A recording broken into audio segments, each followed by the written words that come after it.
Okay, so the next topic, again on a lighter note, I will not say completely on a lighter note, but a kind of a hybrid note where there is a part of comedy, even horror, and part of seriousness and part of drama. So basically, because it's a mix of all these things can, pull your interest to actually learn how to run a startup and how to live a startup. Okay, how to make your skin as a part of the whole game, how to put your skin in the game wholly and not partly.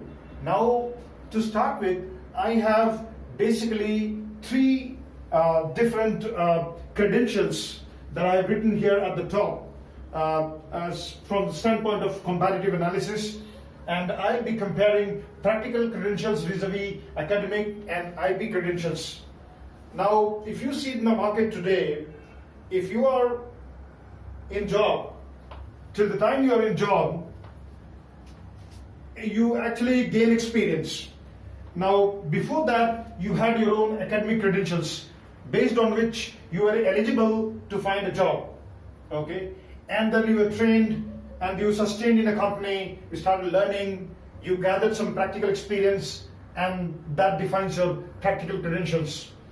At the same time, if at all you were part of the innovation or invention team within a company, then you generated some IP.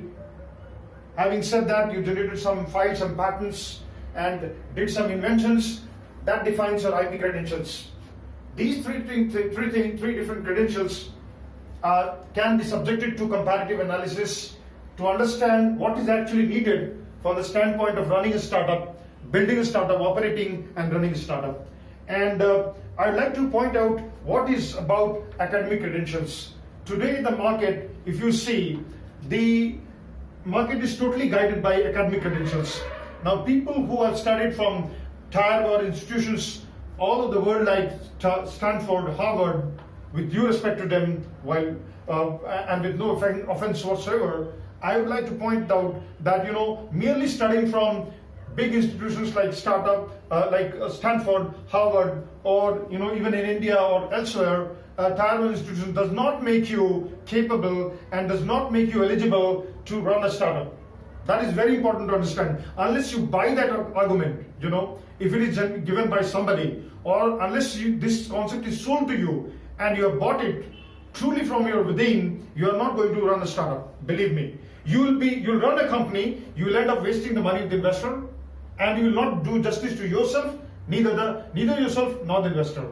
And in the end, you will end up wasting the career and time and manpower of a lot of people who are connected with you in a company. That's the major point I'm trying to point out. And now you see I'm moving from comedy to a serious note, from lighter to a serious note. And this is how the seamless transition will happen throughout my lecture. If you see, do you really know what you are doing, what you have been doing in the past, what you will do in the future? And are you in a position to answer questions like, where are you right now, where you will be in the future, where were you earlier?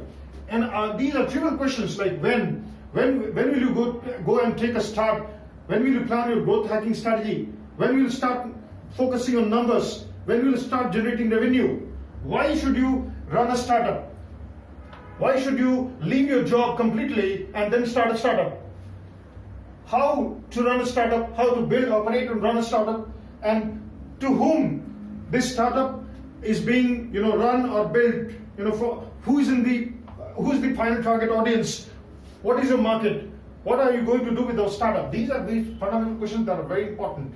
Now, as I say, practical credentials, people will have bulky resumes, and they are going to write about which all companies they were working in, how many years they worked in the company. Now, this is something which is a written data and is not backed by evidence.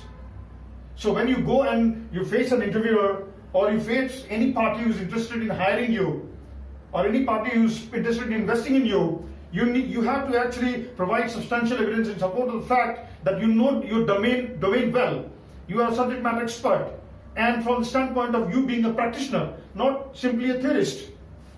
Now, for that, you provide your resume, either an audiovisual resume or a textual resume.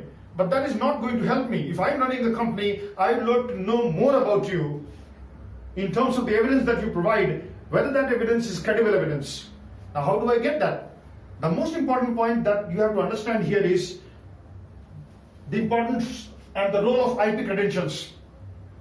So basically, when you are working in a company, you understand that you can be an inventor in any innovation or invention that happens within the company, and that is basically pursued by the company for filing a patent application anywhere in the world. And many people have the habit of, being in a situation where they ignore intentionally, that is intentional ignorance of the fact that IP does not play an important role. Believe me, if you are doing this, you are actually doing injustice to yourself. Why? Because the company is only concerned about generating IP for itself as IP assets. And if it's a big company which also focus on other assets like real assets and physical assets. And IP assets, if you sign a non-disclosure agreement while you join a company, or if you're signing an employment contract, you understand that the IP belongs to the company. Now, what is your role in that? And how can you contribute in actually building your personal IP brand and getting ready for, from the standpoint of becoming an employee in a larger company, from the standpoint of promotion, or even from the standpoint of running a startup in the future? And why will people have trust in you? Why should you focus on lessening the trust deficit right from the day one? That you can do by building IP credentials. And that does not come by default because of your academic credentials and practical credentials. Believe me, practical credentials is something that gives you implicit, tacit, and practical knowledge by virtue of the fact that you've solved multiple problems in the real-time system. Okay, but if you have to prove that, see, when you have studied in the college or an educational institution, for to prove that you have degree. Here, to prove that you have the practical credentials, you need this as IP credentials. And if you don't have that, as a smart entrepreneur, I'm not going to believe in you. So let's make this come from a serious note to a lighter note, and let's move on to our next session and enjoy this session.